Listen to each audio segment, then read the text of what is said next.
This is DD India and you're watching Express News, a program where we bring for you top 100 news of the day. I'm Tanvi Taneja. Let's begin. Prime Minister Narendra Modi and Prime Minister Keir Starmer participated and addressed the Global FinTech Fest 2025 in Mumbai. Addressing the event, Prime Minister Modi said that India's digital ecosystem is setting global standards for innovation and inclusion. The Prime Minister added that India is not only sharing technology with other countries, but also helping them develop it. While addressing the FinTech Fest, British Prime Minister Keir Starmer highlighted the blend of India's rapid economic growth and Britain's strengths in technology and innovation. Prime Minister Narendra Modi addressed the India-UK CEO Forum, joined by British Prime Minister Keir Starmer. The two leaders reiterated their commitment to elevate bilateral cooperation to new heights. Prime Minister Narendra Modi met the Vice-Chancellors of 9 leading UK universities in Mumbai. The two Prime Ministers also visited the Geo World Centre in Mumbai, where both the leaders explored a vibrant showcase of Indian art and craft and interacted with the Indian artisans. Earlier in the day, Prime Minister Narendra Modi met with his UK counterpart Keir Starmer in Mumbai. The two leaders held bilateral talks aimed at strengthening the India-UK Comprehensive Strategic Partnership under the Vision 2035 roadmap. During the joint press meet with his British counterpart, Prime Minister Modi highlighted the immense potential in technology partnership between India and the UK. Prime Minister Modi highlighted that the growing partnership between India and the UK has been an important base for global stability and economic progress in the current era of global instability. In his address, UK Prime Minister Keir Starmer emphasised that India's growth story is remarkable and congratulated PM Modi on his leadership, aiming to be the world's third largest economy by 2028. Speaking on UK Prime Minister's visit to India, the country's Foreign Secretary Vikram Misri said that the two leaders reaffirmed their commitment to strengthening bilateral trade and strategic cooperation. India and the UK have signed a $468 million deal under which the Indian Army will receive UK-made missiles. The two nations also signed an implementing agreement to advance collaboration on electric-powered engines for naval ships. India's Commerce and Industry Minister Piyush Goyal called on UK Prime Minister Keir Starmer in Mumbai on Thursday. Piyush Goyal on Thursday announced the signing of the terms of reference to reposition the Joint Economic and Trade Committee. Afghan Foreign Minister Amir Khan Muttaqi arrived in New Delhi on Thursday. This is the first visit by a top Taliban government leader since 2021, following the withdrawal of US-led forces. Posting on X, External Affairs Ministry said that India looks forward to engaging discussions with the visiting Afghan Foreign Minister on bilateral relations and regional issues. Union Home Minister Amit Shah has chaired a high-level meet to review the security scenario in Jammu and Kashmir. Jammu and Kashmir Lieutenant Governor Manoj Sinha also attended the meeting. Addressing the Nation Builders Summit on the second day of India Mobile Congress 2025, Communications Minister Jyotiraditya Scindia said that India has seen two paradigm shifts happen in entrepreneurship in the last decade, including a huge shift in gender equity.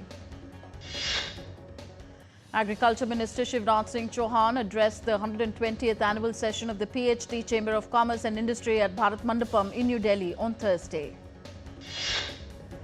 Agriculture Minister stressed that every citizen and institution must contribute to India's journey towards Viksit Bharat at 2047, adding that agriculture will remain the backbone of India's economic and social fabric. Minister for Road Transport and Highways Nitin Gadkari addressed another session at the PhD Chamber of Commerce and Industry named Building World-Class Infrastructure for Global Value Chain. Addressing the gathering, Road and Transport Minister said that the cost of electric vehicles in India will be comparable to petrol vehicles within 4 to 6 months. Speaking at the health conference, FICCI Heal 2025, Union Minister for Health and Family Welfare, JP Nadda, highlighted the need for a comprehensive health policy. The National Sample Survey under the Ministry of Statistics and Program Implementation is celebrating its 75 years of dedicated service to the nation. The National Statistics Office, in collaboration with IIM Bengaluru, held a national symposium on the impact of NSS surveys on public policy to mark the milestone. The CBI raided nearly 40 sites across 6 states as part of Operation Chakra 5th, targeting a cyber scam known as digital arrest fraud. The fraudsters operating from abroad, including Cambodia, tricked victims and moved money through fake bank accounts and illegal hawala channels. Indian Railways hit a major milestone, utilizing 56.5% of its capital budget by September 2025, the highest ever mid-year. International Monetary Fund Managing Director Kristalina Georgieva praised India's role in driving global economic growth. The IMF also announced that global economy is projected to grow by 3% this year. Indian equity indices ended on a strong note on Thursday. At close, the Sensex climbed 398 points to settle at 82,172, while Nifty added 136 points to settle at 25,182. Gold futures maturing on December 5th were priced at 123,125 rupees per 10 grams on the multi-commodity exchange. Silver futures for December 5th maturity stood at 149,911 rupees per kilo on the MCX. The rupee depreciated 4 paise to close at 88 rupees 79 paise against the US dollar. Defence Minister Rajnath Singh met with Australia's Foreign Minister Penny Wong on Thursday during his official 2-day visit to Australia. In the delegation-level talks, the leaders discussed ways to strengthen the growing India-Australia comprehensive strategic partnership and deepen cooperation across key sectors. The Defence Minister also paid tributes at the Australian War Memorial and laid a wreath. India and Australia signed key defence agreements in the presence of Rajnath Singh and Australia's Deputy Prime Minister and Defence Minister Richard Marles in Canberra. During his visit, Rajnath Singh held comprehensive talks with Marles, focusing on strengthening the India-Australia defence partnership and advancing joint initiatives in the Indo-Pacific region. Rajnath Singh also met with Australian Prime Minister Anthony Albanese in Canberra, where Albanese recalled his deep association with India, expressing confidence that the bilateral relationship will continue to grow. Hungarian writer Laszlo Krasznahor-Kai won the 2025 Nobel Prize in Literature on Thursday for his compelling and visionary oeuvre that, in the midst of apocalyptic terror, reaffirms the power of art. Israel and the Palestinian militant group Hamas signed an agreement on Thursday to cease fire and free Israeli hostages in exchange for Palestinian prisoners. Israeli Prime Minister Benjamin Netanyahu's office said the ceasefire would take effect once the agreement is ratified by his government, which would convene after a security cabinet meeting on Thursday. An Israeli government spokeswoman said that the ceasefire would go into force within 24 hours of the cabinet meeting. After that 24-hour period, the hostages held in Gaza will be freed within 72 hours. The US government remains in shutdown with no resolution in sight after the Senate failed on Wednesday to pass either a Republican or a Democrat-backed short-term funding bill. Ecuadorian President Daniel Noboa called for resilience against threats on Thursday, a day after attack on his convoy. Argentina's lower house approved a bill to curb the use of presidential emergency decrees. The development is a direct challenge to President Javier Milei's executive powers, whose party holds a minority in both legislative chambers. French President Emmanuel Macron will name a new prime minister within the next 48 hours after the resignation of outgoing Premier Sébastien Lecornu tipped the country into a political crisis.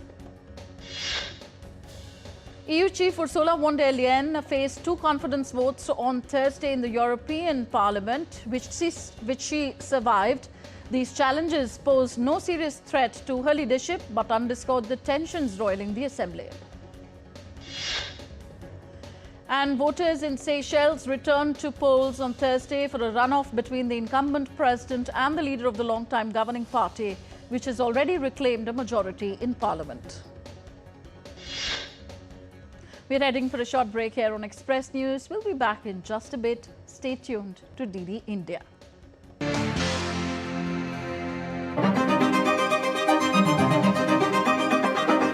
So now you can't talk about British imperialism in India without talking about the East India Company.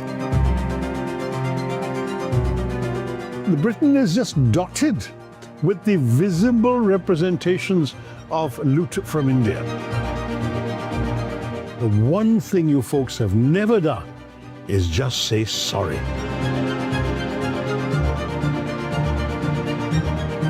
Are you ready to roll? I'm ready to roll.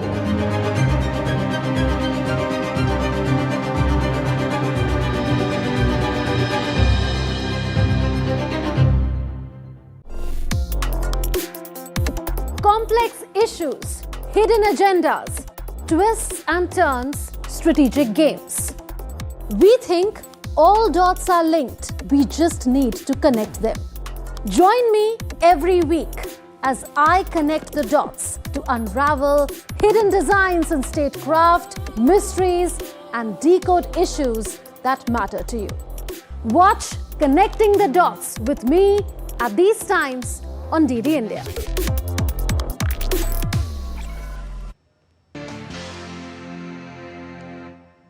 Welcome back. I'm Tanvi Taneja. You're watching Express News on DD India. Let's resume. The India Meteorological Department has forecast heavy rainfall today across several regions of the country. Southern Indian states like Andhra Pradesh, Kerala, Tamil Nadu, Puducherry, South Interior Karnataka and Odisha are expected to receive intense showers with thunderstorms and gusty winds. In the northeastern states of Assam, Meghalaya, Nagaland, Manipur, Mizoram and Tripura, wet conditions are expected to prevail over the next 2 days. India's West Bengal continues to bear the brunt of flash floods. As per the latest reports, flash floods triggered by torrential rain have severely damaged homes in North Bengal's Mayanagari. Typhoon Halong hit Japan's Izu Islands on Thursday, bringing heavy winds and rain. The Japan Meteorological Agency advised residents of the islands to evacuate. Typhoon Halong brings intense rain and powerful winds to Japan's remote island of Hachijojima. The Meteorological Agency issued its highest level emergency warning for heavy rain and urged residents to take precautions. Romania faced severe flooding after heavy rains and storms battered parts of the country. The National Waters Administration reported record-breaking water volumes over the past 24 hours. Severe flooding continues in northern Vietnam, affecting riverside areas in Thai Nguyen, Bac Ninh and Lang Song provinces. Flooding is spreading to the outskirts of Hanoi, and officials warn that it may last 2 to 3 more days across several northern provinces of Vietnam. The tidal bore on the Queen Tang River in the Haining city of China's Zhejiang province. According to data from hydrological towers in the river, the waves were about 1 meter high. In Turkey, a 17-meter-long fin whale that died in 2021 after a ship collision is now being unearthed for scientific study. The project is called The Silence of the Whale Turns into Science. Families celebrated the full moon during the Mid-Autumn Festival in China. Jilin lit up with lanterns, performances and molten iron networks. A 30-year-old lantern shop in China's Guangzhou has become a favorite spot during the Mid-Autumn Festival, offering traditional goldfish and fruit lanterns along with new animal-themed designs for children. Chinese researchers have recorded the complete hatching of a green sea turtle on Yangshu Reef in the South China Sea. Indonesia's task force detected radioactive traces in 22 facilities near Jakarta. The probe follows a US recall of frozen shrimp over contamination concerns. Colombia, the world's third largest coffee producer after Brazil and Vietnam, has reported its best harvest in 33 years.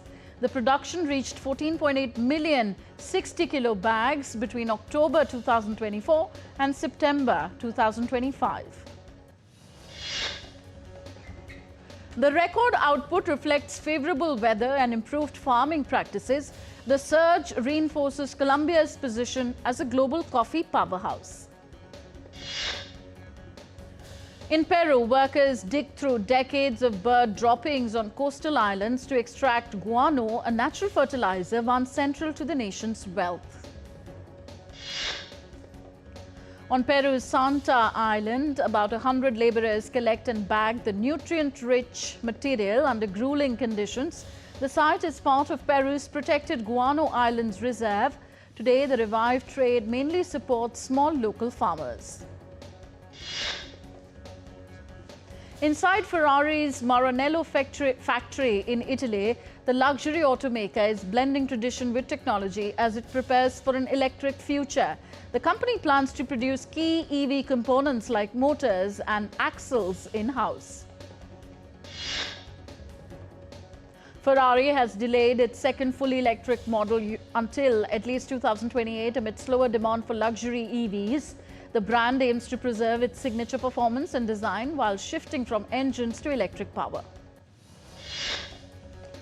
Royal Mail has released 10 Monopoly-themed stamps to celebrate the board game's 90th anniversary. The stamps feature classic elements like free parking, chance and pass go, along with UK landmarks such as Oxford Street and Liverpool Street Station.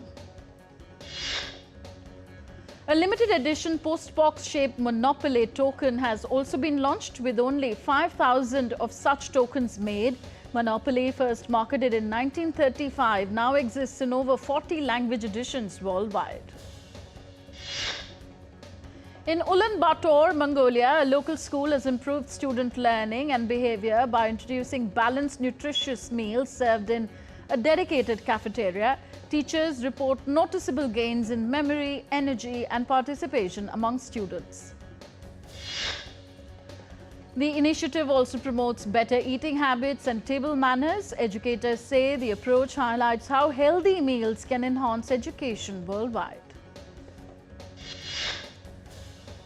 On to entertainment news now. The makers of Ek Diwani Ki Diwaniyat have unveiled the film's trailer ahead of its Diwali release. The romantic drama features Harshvardhan Rane and Sonam Bajwa in lead roles. Bengali film Rakht Beej 2 will hit screens across India on the 10th of October. Directed by the acclaimed duo Nandita Roy and Shibu Prasad Mukherjee, the film is the official sequel of Rakht Beej, released in 2023. Director Vishnu Edavan's romantic film Hi unveiled its first look poster featuring South Indian actress Nayanthara and actor Kavin. It gives a peek into the film's fresh romantic vibe.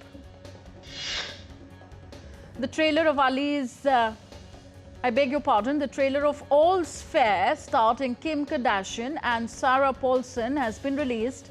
The series is set to premiere on Disney Plus platform on 4th of November. The trailer of Client Bentley's Train Dreams has been released on Thursday. The film has been showcased at the Sundance and Toronto International Film Festivals of this year. Clint Bentley's Train Dreams blends drama and poetic storytelling. The movie will release on 7th of November and will be available on OTT platforms from 21st of November. Daniel Craig returns as Detective Benoit Blanc in Wake Up Dead Man, A Knives Out mystery. This opened the London Film Festival on 8th of October. Hollywood actor Michael C. Hall stars in Dexter Resurrection, a crime drama mystery series renewed for a second season. Netflix has announced that the production of the much-awaited fourth season of the teen drama series Ginny and Georgia is officially underway. Hollywood actor Alexander Skarsgård will receive the Achievement Award, and filmmaker Benny Safdie will be honoured with the Visionary Award at the Stockholm International Film Festival 2025. On to sports news now. Portuguese star footballer Cristiano Ronaldo has become the first footballer in the world to feature on the billionaires list. According to Bloomberg, his current net worth stands at $1.4 billion. Ronaldo's wealth came from playing for major European clubs like the Manchester United, Real Madrid and Juventus, as well as through investments and endorsements. In the Women's Cricket World Cup today, India will face South Africa in a match at Visakhapatnam. The Indian team has won its first two matches, while South Africa has one win and one loss. In the Women's Cricket World Cup, Australia defeated Pakistan by 107 runs, chasing a target of 222. Pakistan team was bowled out for 114. Beth Mooney, who scored 109 runs, was named Player of the Match. ICC released the men's test player rankings. Jadeja and Siraj achieved career best rankings. Bowler Mohammad Siraj reached a career high 12th position. The second test match of the two-match series between India and West Indies will begin on Friday at Delhi's Arun Jaitley Stadium. India leads the series by 1-0. Afghanistan won the first match of the three-match ODI series against Bangladesh by 5 wickets, taking a 1-0 lead in the series. The Indian men's football team will face Singapore today in a crucial third-round AFC Asian Cup qualifying match. England captain Harry Kane will miss today's match against Wales due to an injury in his heel. Kane has played 109 matches for England, scoring 74 goals. He was injured during a match against Bayern Munich. Manchester United coach Ruben Amorim gets major relief as the club issued a statement backing him. Amorim had been under pressure due to the team's poor performance. England manager Thomas Tuchel said that the team has very little chance of winning the World Cup next year and emphasized the need for team unity. In tennis, Arna Sabalenka of Belarus began her Wuhan Open campaign with a victory, defeating Rebecca Ramkova 4-6, 6-3, 6-1. And Japan's Naomi Osaka was eliminated from the Wuhan Open, losing to Czech Republic's Linda Noskova 7-6, 6-3. So that's it in this edition of Express News. Thank you for tuning in. Namaskar.